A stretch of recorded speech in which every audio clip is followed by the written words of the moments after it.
નવી પહેચાન. નમસ્કાર મિત્રો, તમારી પોતાની ચેનલ આયરા ગુજરાતી સ્ટોરીમાં તમારું સ્વાગત છે. અમારી આજની વાર્તા છે નવી પહેચાન.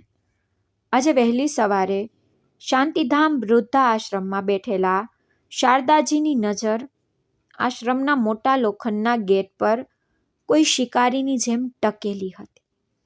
દરેક પસાર થતી ગાડીના અવાજ પર આશાની એક નવી કુંપણ ફૂટતી અને બીજી જ ક્ષણે ચહેરા પર ઉદાસી છવાઈ જતી. આખું એક વર્ષ થવા આવ્યું હતું તેમને આ વૃદ્ધા આશ્રમમાં આવ્યાને. 1 વર્ષ પહેલા આજના જ દિવસે તેમના પૌત્રના ચોથા જન્મદિવસ પર દીકરા વહુએ જોરદાર પાર્ટી આપી હતી. ઘર મહેમાનોથી ભરેલું હતું. શારદાજીને ક્યાં ખબર હતી કે તે ઘરમાં તેમની છેલ્લી ખુશી હતી.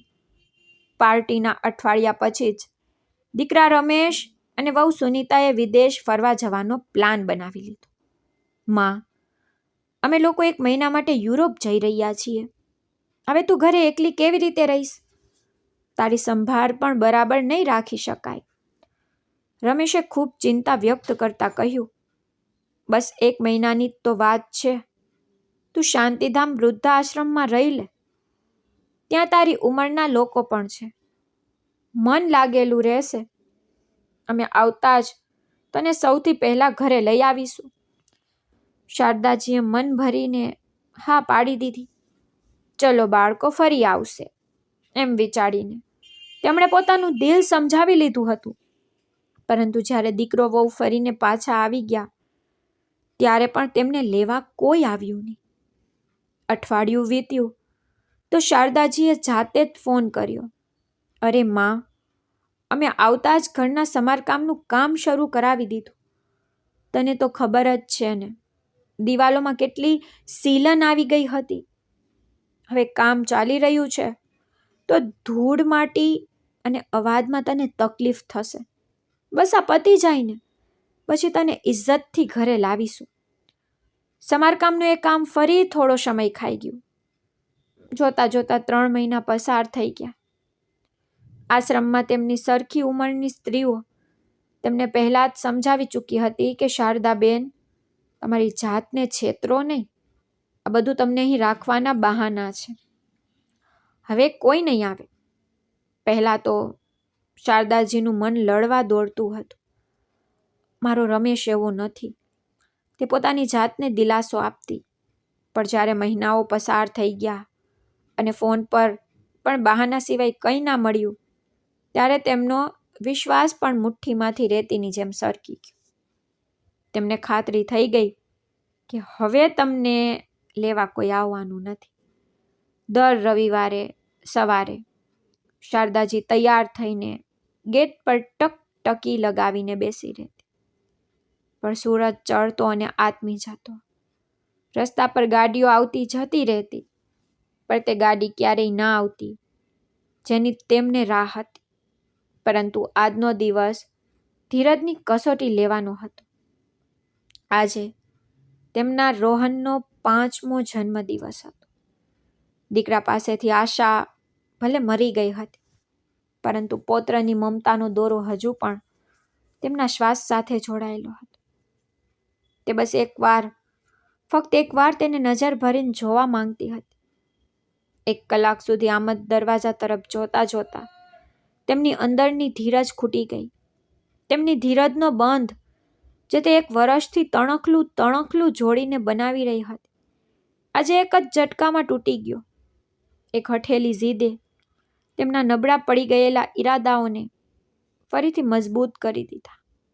નહીં, આજે તો હું મારા રોહનને જોઈને જ રહીશ, ભલે ગમે તે થાય. પરંતુ તે જાણતી હતી કે જો તે પોતાની આ જ ઓળખ સાથે ગઈ તો કદાચ ઘરના ઉમરાને પણ ઓળંગી નહીં શકે. સુનીતાનો ચહેરો તેમની આંખો સામે ઘૂમી ગયો, જેમાં તેમના માટે સન્માન નહીં પણ માત્ર તિરસ્કારનો ભાવ હતો. રમેશ પણ કદાચ દરવાજા પરથી જ કોઈ બહાનું બનાવીને પાછો કાઢી દેશે. એટલા માટે તેમણે નક્કી કર્યું કે તે ત્યાં વેશ બદલીને જશે. પરંતુ મેનેજર પાસેથી પરવાનગી લેવાની હજુ બાકી હતી. તેમણે મેનેજરના ઓફિસનો દરવાજો ખખડાવ્યો. મેનેજર વર્માજી એક ભલા માણસ હતા, જે આ વડીલોના દર્દને સમજતા હતા, પણ નિયમોથી બંધાયેલા હતા. અંદર આવી જાઓ શારદાજી, તેમણે કહ્યું. શારદાજીએ પોતાના અવાજમાં જેટલી થઈ શકે એટલી લાચારી ભરીને કહ્યું, વર્માજી, મારે આજે સાંજ સુધી રજા જોઈતી હતી. આજે ગામમાં ફોન કર્યો તો ખબર પડી કે મારી એક નણંદ બહુ બીમાર છે. કદાચ છેલ્લો સમય છે એમનો. જૂઠું બોલતા તેમની જીભ લથરાતી હતી અને આત્મા કાપી રહ્યો હતો. જીવનમાં તેમણે ક્યારેય કોઈની સાથે છળ કર્યું નહોતું, પણ આજે તે પોતાને જ દીકરાને મળવા માટે જૂઠનો સહારો લઈ રહી હતી. વર્માજીએ તેમની આંખોમાં જોયું. એ આંખોની ઊંડાઈમાં એક એવી વિવશતા અને દર્દનો દરિયો હતો જેને જોઈને તે ના પાડી શક્યા નહીં.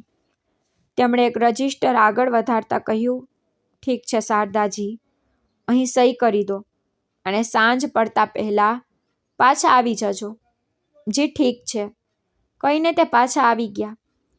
હવે તેમને પોતાની ઓળખને, પોતાની મમતાને, પોતાના મા હોવાના અસ્તિત્વને થોડા કલાકો માટે દફનાવવાનું હતું. શારદાને પાછળ છોડીને એક એવું રૂપ ધારણ કરવાનું હતું જેને કોઈ ઓળખી ના શકે. આમ તો ચિંતા અને એકલતાની ઉધઈએ તેમના શરીરને અંદરથી ખોખલું કરી દીધું હતું. ઉંમરે જે કરટલીઓ ચહેરા પર આપી નહોતી, ત્યાં 1 વર્ષની પીડાએ કપાર પર કંડારી દીધી હતી. ક્યારેક ભરેલો લાગતો તેમનો ચહેરો હવે બેસી ગયો હતો. ગાલના હાડકાં ઉપસી આવ્યા હતા. માથા પર ચાંદીનું પડ હવે એટલું ઘટ થઈ ગયું હતું કે ક્યાંક ક્યાંક જ કાળા વાળની રેખાઓ દેખાતી હતી. તે હવે પહેલા કરતાં વધુ બદલાયેલા દેખાતા હતા. જતા પણ તે કોઈ જોખમ લેવા માંગતા નહોતા. તેમણે ધ્રુજતા હાથે પોતાની ટ્રંક ખોલી. તેમાં તેમની ઘણી ગાંઠી સાડીઓ હતી જે રમેશ અહીં મૂકીને ગયો હતો. તેમણે પોતાની સૌથી જૂની, સૌથી ઝાંખા રંગની સુતરાઉ સાડી કાઢી, જેનો વાદળી રંગ ધોવાઈને લગભગ સફેદ થઈ ગયો હતો. તેમણે તે ઝાંખી સાડી પહેરી, પણ થોડી અલગ રીતે. પછી તેમનું ધ્યાન પોતાના ચશ્મા પર ગયું. આ ચશ્મા તે તેમની ઓળખનો ભાગ હતો. આ ચશ્મા પાછળથી તેમની આંખોએ રમેશનું બાળપણ જોયું હતું. તેમના ચશ્માથી દીકરો વહુ તેમને ઓળખી શકતા હતા.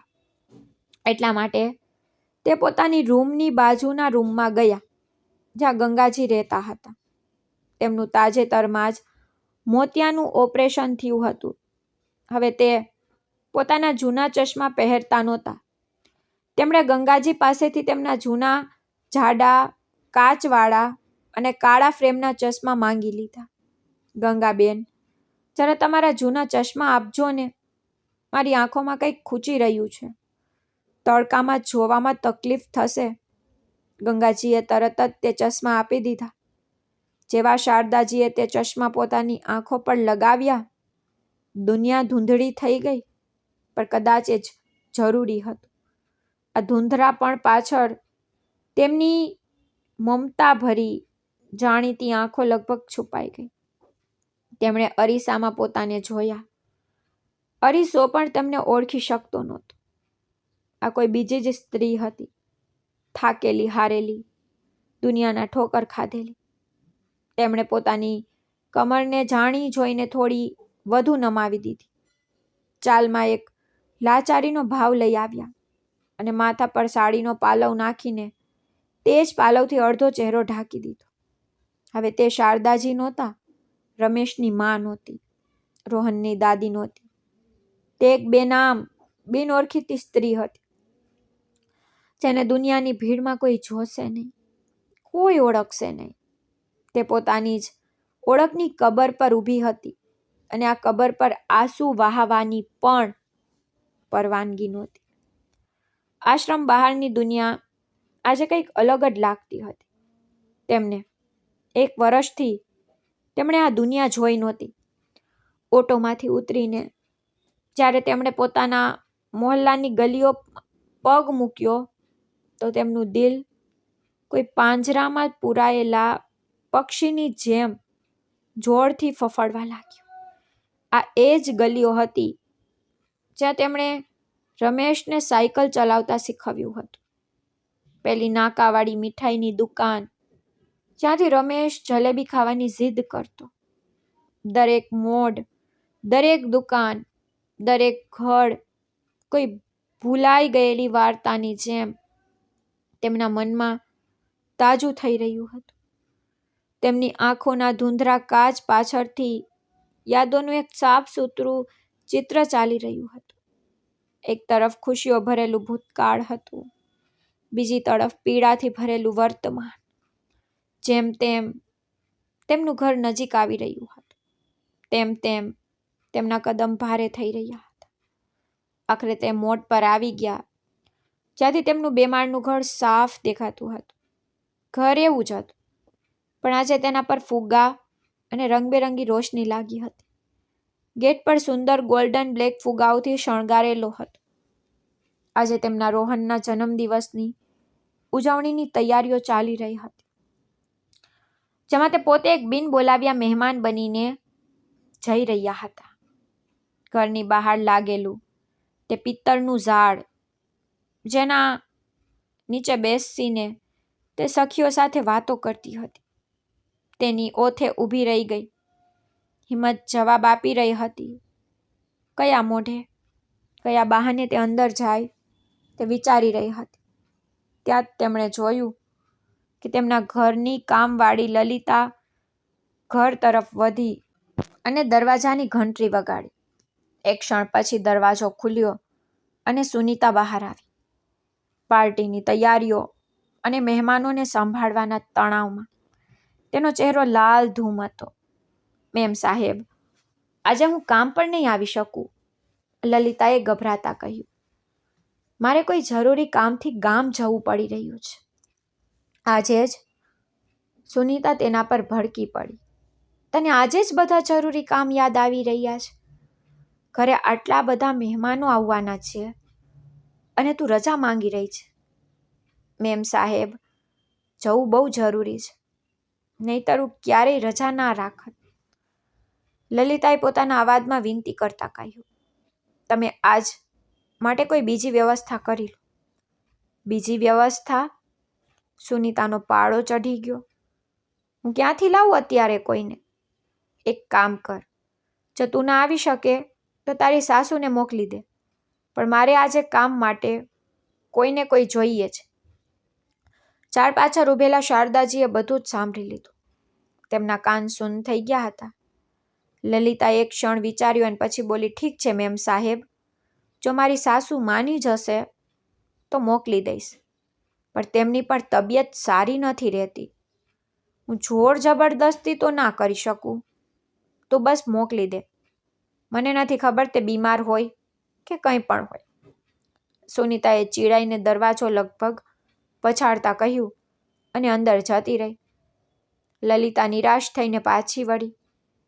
એક ક્ષણ માટે ગલીમાં સન્નાટો છવાઈ ગયો. પીપળના પાંદડાઓના ખખડાટ વચ્ચે શારદાજી બધી વાતો સાંભળી રહ્યા હતા. કિસ્મતની રમત તો જુઓ. જે ઘરમાં મા બનીને જવાના બધા રસ્તા બંધ હતા, તે જ ઘરમાં એક કામવાળીની જગ્યા ખાલી થઈ ગઈ હતી. નસીબ તેમને તક આપી રહ્યું હતું, પણ તેની કિંમત તેમનું સ્વાભિમાન હતું.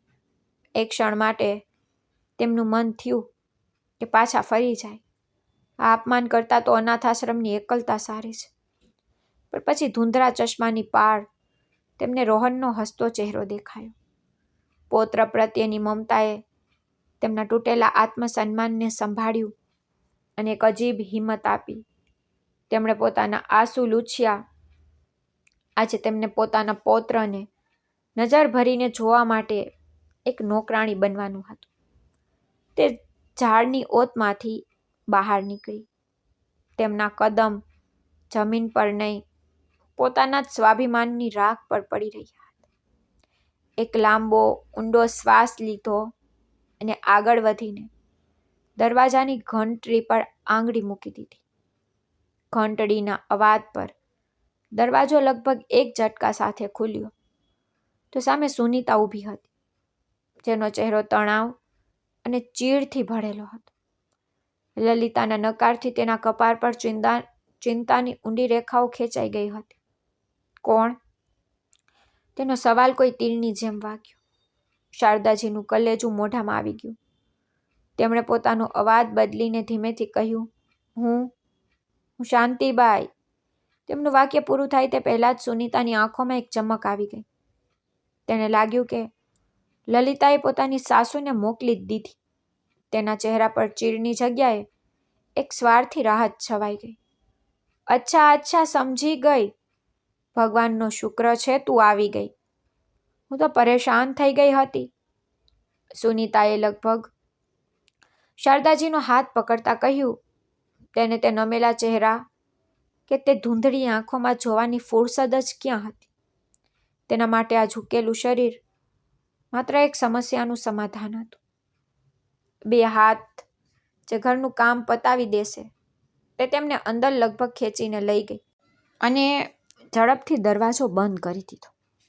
જેવા શારદાજીએ ઉમરાની અંદર પગ મૂક્યો, ઘરની જાણીતી સુગંધ એક તેજ લહેરની જેમ તેમની સાથે અથડાઈ. આ એ જ ઘર હતું જેનો દરેક ખૂણો તેમની મમતાનો સાક્ષી હતો. સોફા પર પડેલા કુશન, જેમના કવર તેમણે પોતે પોતાના હાથે સીવ્યા હતા. દિવાલ પર લાગેલી આખા પરિવારની તે મોટી તસવીર, બધું જોતા જોતા તે રડવા જેવી થઈ ગઈ. પરંતુ પછી તેમની નજર પોતાના પૌત્ર રોહનને શોધવા લાગી. શું થયું? શું જોઈ રહી છે? કામ કરવા જ આવી છે ને? તો ત્યાં શું કરી રહી છે? સુનીતાએ કડક અવાજમાં કહ્યું અને પછી રસોડા તરફ ઈશારો કરીને હુકમ આપતા બોલી, સાંભળ, પહેલા બંદા ગંદા વાસણ સાફ કરી દે. સિંક ભરેલું પડ્યું છે. પછી શાકભાજી કાપી દેજે. જલ્દી કર, સાંજે બધા મહેમાનો આવી જશે. શારદાજી એક શબ્દ ના કહ્યો. તે એક મશીનની જેમ ચૂપચાપ રસોડામાં જતી રહી. સિંક વાસણોથી છલોછલ ભરેલું હતું. તેમણે નળ ખોલ્યો અને વાસણ માંજવા લાગી. ત્યાં જ અંદરના રૂમમાંથી બાળકોના ખિલખિલાટનો અવાજ આવ્યો અને એક 5 વર્ષનું બાળક તોફાનની જેમ દોડતું બહાર આવ્યું. તેને વાદળી રંગની એક સુંદર શેરવાની પહેરેલી હતી, જેમાં તે બિલકુલ કોઈ રાજકુમાર જેવો લાગતો હતો. રોહન તેને જોઈને શારદાજી ત્યાં જ થીજી ગયા. તેમના હાથ રોકાઈ ગયા. તેમનું મન પોકારી ઉઠ્યું કે દોડીને તેને પોતાના બાહુપાશમાં ભરી લે, તેના કપાળ પર ચુંબન કરે અને કહે, જન્મદિવસ મુબારક હો મારા બાળક. પણ તે પોતાની હેસિયત જાણતી હતી. તે દાદી નહીં, શાંતિબાઈ હતી. તે બે દૂરથી તેને નિહાળતી રહી. પોતાના આંખોમાં ઉભરાઈ આવેલા આંસુઓના પૂરને પાલવના ખૂણામાં શોષતી રહી. રોહન તેમના એક નજર નાખ્યા વગર જ રમકડાની દુનિયામાં મગન બીજા બાળકો સાથે રમવા માટે બહાર બગીચામાં ભાગી ગયો. તે એક પણ પર રોકાયો નહીં. તેને જોયું નહીં કે રસોડામાં ઊભેલી એક વૃદ્ધ સ્ત્રીની આંખો તેને એવી રીતે જોઈ રહી હતી જે રીતે કોઈ તરસ્યો પાણીને જુએ છે. બપોરે રમેશ આવ્યો. તે ફોન પર કોઈ મિત્ર સાથે વાત કરી રહ્યો હતો. હા યાર, સાંજે જરૂર આવજે. અને હા ભાભીજી અને બાળકોને લઈને આવજે, નહીં તો હું નારાજ થઈ જઈશ. એવું કહીને તે એક બનાવટી હસવા લાગ્યો. તેની નજર રસોડામાં કામ કરી રહેલા શાંતિબાઈ પર પડી. એક ક્ષણ માટે તેને એક અજાણ્યો પોતાનાપણું અનુભવાયું. તેની ઝૂકેલી કમર અને બાંધામાં કંઈક એવું હતું જે તેને પોતાની માની યાદ અપાવી રહ્યું હતું. પણ બીજી જ ક્ષણે તેને આ વિચારીને ખંખેર નાખ્યું, આ માં કેવી રીતે હોઈ શકે? તે તો આરામથી આશ્રમમાં છે. હું પણ શું વિચારવા લાગ્યો? તેને પોતાની જ માને ના ઓળખી અને મસ્તીમાં ફોન પર વાત કરતો અંદર આવી ગયો. સાંજ પડતા ઘર મહેમાનોથી ભરાઈ ગયું. રમેશના મિત્રો, સુનીતાની સખીઓ, કેટલાક દૂરના સંબંધીઓ બધા હાજર હતા.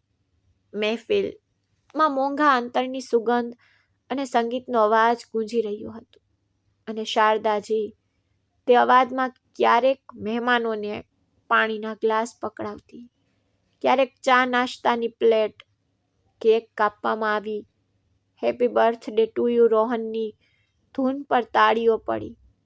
રોહને કેક કાપી અને પહેલો ટુકડો રમેશ અને સુનીતાને ખવડાવ્યો. શારદાજી દૂર ઊભા બધું જોઈ રહ્યા હતા. તેમનું દિલ ઈચ્છી રહ્યું હતું કે રોહન એકવાર તેમની તરફ પણ જુએ, પણ તેની દુનિયા પોતાના મિત્રો અને ભેટ સોગાદોમાં સીમિત હતી. ત્યાં જ રમેશને એક વડીલ માસી કમલાજી આજુબાજુ જોતા તેમને પૂછી જ બેઠા, રમેશ બેટા, બધા તો છે, પણ તારી માં ક્યાં છે? તેમના વગર ઘરમાં આ ઉત્સવ અધૂરો લાગે છે. તે તો રોહન પર જીવ વાળતી હતી, ક્યાંક ગઈ છે શું? આ સવાલ એક તીરની જેમ વાગ્યો, પણ રમેશ અને સુનીતા માટે પહેલેથી જ તૈયાર હતા. સુનીતાએ પોતાના ચહેરા પર એક કુશળ અભિનેત્રીની જેમ ચિંતા અને પ્રેમભર્યું સ્મિત સજાવ્યું અને બોલી, શું કહીએ કમલા માસી, માજી તો તીર્થયાત્રા પર ગયા છે. તેમની વર્ષોથી ઈચ્છા હતી 4 ધામ કરવાની. અમે તો કહેતા હતા કે પછી જજો, પણ તે ના માન્યા. રમેશે તરત જ વાત આગળ વધારી, જાણે આ ડાયલોગ પહેલાથી જ તૈયાર હોય. તેના અવાજમાં એક ખોટો ગર્વ અને આત્મસંતોષ હતો. હા માસી, અમે તો બહુ મનાઈ કરી કે આ ઉંમરે આટલો કષ્ટ કેમ ઉઠાવો છો, પણ તે કહેવા લાગ્યા, બેટા, તમારા લોકો માટે મારી આખી ઉંમર ખર્ચી નાખી. હવે થોડું પુણ્ય પણ કમાઈ લઉં. ખબર નહીં ક્યારે તેડું આવી જાય. આખરે માની ઈચ્છાથી હવે વધીને અમારા માટે શું હોઈ શકે? અમે બધે જ બુકિંગ કરાવ્યું. હવે 4 ધામ યાત્રા પર ગયા છે. થોડા મહિનાઓ તો લાગી જ જશે પાછા આવતા. આ સાંભળતા જ મહેફિલમાં વાહ વાહનો ગુંજરાવ ઉઠ્યો. એક મિત્રએ રમેશને પીઠ થપથપાવતા કહ્યું, યાર રમેશ, તું તો સાચે જ આજનો શ્રવણ કુમાર છે. આજના જમાનામાં કોણ મા બાપ માટે આટલું વિચારે છે? સલામ છે તને. પ્રશંસાના શબ્દો સાંભળીને જ્યાં રમેશ અને સુનીતા ગદગદ થઈ રહ્યા હતા, ત્યાં શારદાજી માટે તે શબ્દો પીગળેલા શીશાના ફુવારા જેવા હતા, જે સીધા તેમના કાનમાં ઉતરી રહ્યા હતા. તેમનો આત્મા છલની થઈ રહ્યો હતો. જે માના હાલ જાણવાની દીકરાને ફુરસદ નહોતી, આજે તેની જૂઠી તીર્થયાત્રાના નામે તે પોતાની મહાનતાની ઇમારત ઊભી કરી રહ્યો હતો. આ છેતરપિંડી, આ પાખંડ, આ સફેદ જૂઠ તેમનાથી સહન ના થયું. તેમના હાથેમાં પાણીના ગ્લાસોથી સજાવેલી એક ટ્રે હતી. શ્રવણ કુમારનો ખિતાબ સાંભળીને તેમના હાથની પકડ ઢીલી પડી ગઈ. સંતુલન બગડ્યું અને ટ્રે ક્ષણભરમાં એક હૃદય ધ્રુજાવનારા અવાજ સાથે ફ્લોર પર પડી. કાચના ગ્લાસ ટુકડાઓમાં વિખેરાઈ ગયા. સંગીત બંધ થઈ ગયું. ડગલા થંભી ગયા.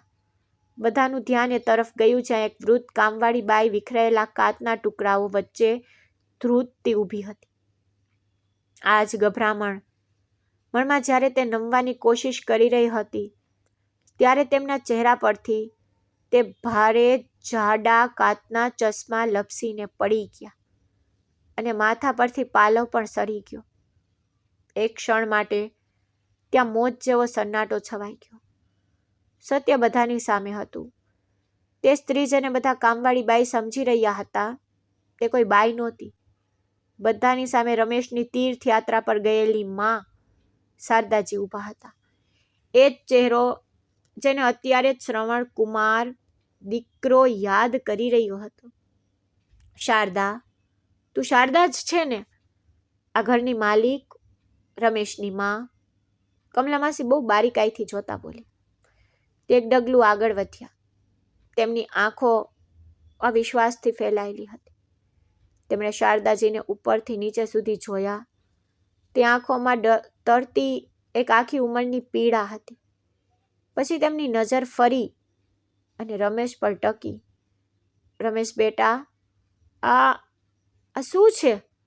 તેમણે ઊંચા અવાજે કહ્યું, જેથી દરેક મહેમાન સાંભળી શકે. તારી માં તો તીર્થયાત્રા પર હતી. આ કઈ તીર્થયાત્રા છે? રમેશ અને સુનીતાના ચહેરા સફેદ પડી ગયા. તેમની જીભ તાળવે ચોંટી ગઈ. જે ચહેરા પર હમણાં થોડી વાર પહેલા પ્રશંસાની ચમક હતી, હવે તેના પર શરમ અને પકડાઈ જવાની કાળાશ ભળી વળી હતી. જે મહેમાનોએ થોડી વાર પહેલા રમેશની પીઠ થપથપાવી હતી, તે હવે એકબીજાને જોઈ રહ્યા હતા અને કાનાફૂસી કરી રહ્યા હતા. શ્રવણ કુમારનો મોહરો ઉતરી ચૂક્યો હતો અને તેની પાછળ એક ક્રૂર સ્વાર્થી ચહેરો બધાની સામે હતો. તારી આ હાલત કોને કરી શારદા? કમલાજીએ પૂછી લીધું. કમલા, હું તીર્થયાત્રા પર નહીં, પણ વૃદ્ધાશ્રમ જતી રહી હતી. મારા બાળકોએ થોડા દિવસો માટે મને ત્યાં રહેવા કહ્યું, પણ પછી ક્યારેય લેવા ન આવ્યા કે ના મને મળવા આવ્યા. પરંતુ આજે મારા રોહનનો જન્મદિવસ હતો. મારું દિલ ના માન્યું. ધીરજ ખૂટી ગઈ. હું મારા પૌત્રને જોયા વગર ના રહી શકી. બસ ફક્ત એકવાર મારી આંખોથી તેને નિહાળવા માંગતી હતી. જો હું મારી તે જ ઓળખ સાથે આ દરવાજે આવત ને, તો કદાચ મને ઉંબળેથી જ કાઢી દેવામાં આવત. એટલા માટે આ બધું કહેતા કહેતા તેમનું ગળું ભરાયા. તેમની વાર્તા સાંભળીને દરેક મહેમાનો સતબદ્ધ હતો.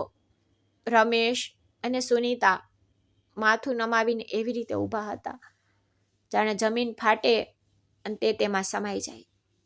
શારદાજીએ એક છેલ્લી નજર પોતાના દીકરા પર નાખી. પછી તેમની આંખો તે ભીડમાં પોતાના રોહનને શોધવા લાગી. તે કેકની ટેબલ પાસે બીજા બાળકો વચ્ચે ગભરાયેલો ઊભો હતો. આ આખા તમાશાથી અજાણ તે બસ પોતાની દાદીને જોઈ રહ્યો હતો, જેમને તે અત્યાર સુધી ઓળખી શક્યો નહોતો. જ્યારે જૂઠનો પડદો ફાટી જ ગયો હતો, તેમણે ધીમેથી કહ્યું, અને બધાને ખબર જ પડી ગઈ છે કે હું કોણ છું, તો પછી હું મારી તે એક ઈચ્છા પણ પૂરી કરી જ લઉં, જેના માટે મેં મારી ઇજ્જત પણ દાવ પર લગાવી દીધી. એમ કહીને તે ધીરે ધીરે આગળ વધ્યા. તે રોહનની સામે પહોંચ્યા અને પોતાના ધ્રુજતા ઘૂંટણ પર જમીન પર બેસી ગયા. 1 વર્ષથી પથ્થર બનેલી તેમની આંખો હવે ઝરઝર વહેવા લાગી હતી. મારું બાળક. આ શબ્દ તેમના મોઢામાંથી એક ડૂસકા સાથે નીકળ્યો અને પછી તેમણે પોતાની બંને બાહુઓ ફેલાવી અને રોહનને પોતાની તરફ ખેંચી ને કસીને પોતાની છાતીએ લગાવી લીધો. આ માત્ર એક આલિંગન નહોતું, આ 1 વર્ષની તડપનો અંત હતો. તે રોહનના વાળને સૂંઘી રહી હતી, તેના ગોલમટોલ ગાલ અને કપાળને 2 તહાશા ચુંબન કરી રહી હતી, અને તેમની દરેક હરકતમાં એક મહિનાની રાહ ભરેલી હતી. એવું લાગતું હતું જાણે કોઈ રણમાં ભટકતો તરસ્યો આખરે પાણીનો સ્ત્રોત સુધી પહોંચી ગયો હોય અને પોતાની વર્ષોની તરસ છીપાવી રહ્યો. રોહન, જે અત્યાર સુધી ગભરાયેલો હતો, તેને કંઈ સમજાતું નહોતું. તેને બસ પોતાની દાદીની ધ્રુજતી બાહુઓ, તેમના આંસુઓની હૂંફ અને તે ડૂસકાઓનો અહેસાસ થઈ રહ્યો હતો. તેને પણ ડરતા ડરતા પોતાના નાના નાના હાથ તેમની પીઠ પર મૂકી દીધા. આ દ્રશ્ય જોઈને ત્યાં હાજર કેટલાય લોકોની આંખોમાંથી આંસુ વહી નીકળ્યા. કમલા માસીએ પોતાનું મોઢું પાલવથી ઢાંકી લીધું, જેથી કોઈ તેમને રડતા જોઈ ના શકે. પોતાની હસરત પૂરી કર્યા પછી શારદાજીએ ધીમેથી રોહનને પોતાનાથી અલગ કર્યો. તેમણે પોતાની સાડીના પાલવથી તેના ગાલ પર લાગેલા પોતાના આંસુ લૂછ્યા અને પછી ઊભા થઈ ગયા. હવે તેમની અંદર એક અજીબ શાંતિ હતી. તેમની ઝૂકેલી કમર સીધી થઈ ગઈ હતી. તેમણે ભીર પર એક નજર નાખી, પછી કોઈ ભાવ વગર બસ એટલું જ કહ્યું, અચ્છા, ચાલું છું. ત્યાં જ રમેશનો એક મિત્ર વિક્રાંત, જે અત્યાર સુધી ચૂપચાપ આ બધો તમાશો જોઈ રહ્યો હતો, આગળ વધ્યો. તે એક સમજદાર અને સંવેદનશીલ યુવક હતો. તેણે જમીન પરથી શારદાજીના ચશ્મા ઉઠાવ્યા, તેને સાફ કર્યા અને પછી રમેશ અને સુનીતાને ઘૂરતી નજરે જોયા. તેની આંખોમાં નફરત અને અફસોસ બંને હતા. તે શારદાજી તરફ વળ્યો, તેમના હાથમાં ચશ્મા પકડાવ્યા અને પછી હાથ જોડીને નમેલી નજરે બોલ્યો, માજી, તમે મારી સાથે ચાલો. મારું ઘર નાનું છે, પણ મારા ઘરમાં તમારી જગ્યા મારી આંખની પલક પર હશે. વિક્રાંતના શબ્દોએ જાણે શારદાજીની અંદર સૂતેલા સ્વાભિમાનને જગાડી દીધું. તેમણે પોતાના આંસુ લૂછ્યા અને વિક્રાંતના માથા પર હાથ ફેરવતા કહ્યું, જીવતો રે બેટા, ભગવાન તને બહુ સુખી રાખે.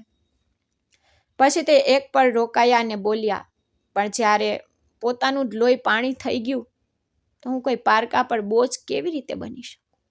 પણ બેટા, તારા વિચાર જાણીને મને બહુ સારું લાગ્યું. હંમેશા ખુશ રહે. તેમણે એક નજર પોતાના દીકરા અને વહુ પર નાખી. તેમની આંખોમાં હવે ના ગુસ્સો હતો, ના નફરત, બસ એક ઊંડી ઊંડી ઉદાસી હતી.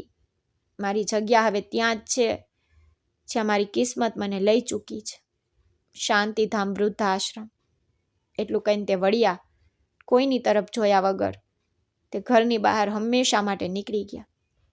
તેમના કદમમાં હવે કોઈ લાચારી નહોતી, પણ એક એવી શાંતિ હતી જે બધું જ ખોઈ દીધા પછી પ્રાપ્ત થાય છે.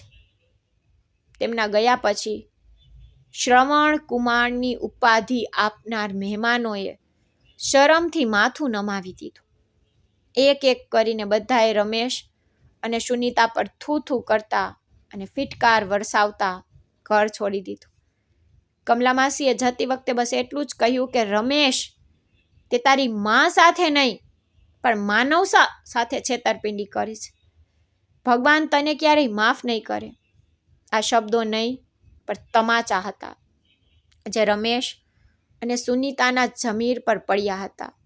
એટલું કહીને તે પણ નીકળી ગયા. પાછળ રહી ગયું ત્યાં આલિશાન ઘર, વિખરાયેલી ભેટ, સોગાદો, અડધી ખાધેલી કેક અને ફ્લોર પર પડેલા કાચના ટુકડા. અને તે બધાની વચ્ચે ઊભા હતા બંને પતિ પત્ની, જે આજે પોતાની જાતને જમીનમાં દટ્ટાઈ જેવી જોઈ તેવી સ્થિતિમાં અનુભવી રહ્યા હતા. તો મિત્રો, તમને શું લાગે છે? શારદાજીએ જે નિર્ણય લીધો હતો, શું તે સાચો હતો? તમારો અભિપ્રાય કોમેન્ટ બોક્સમાં જરૂર લખજો અને એ પણ જણાવજો કે તમે આ વાર્તા ભારતના કયા શહેરથી સાંભળી રહ્યા છો. જો વાર્તા પસંદ આવી હોય તો વિડીયોને લાઈક અને ચેનલને સબસ્ક્રાઈબ જરૂર કરજો અને શેર કરવાનું બિલકુલ ના ભૂલશો. ધન્યવાદ.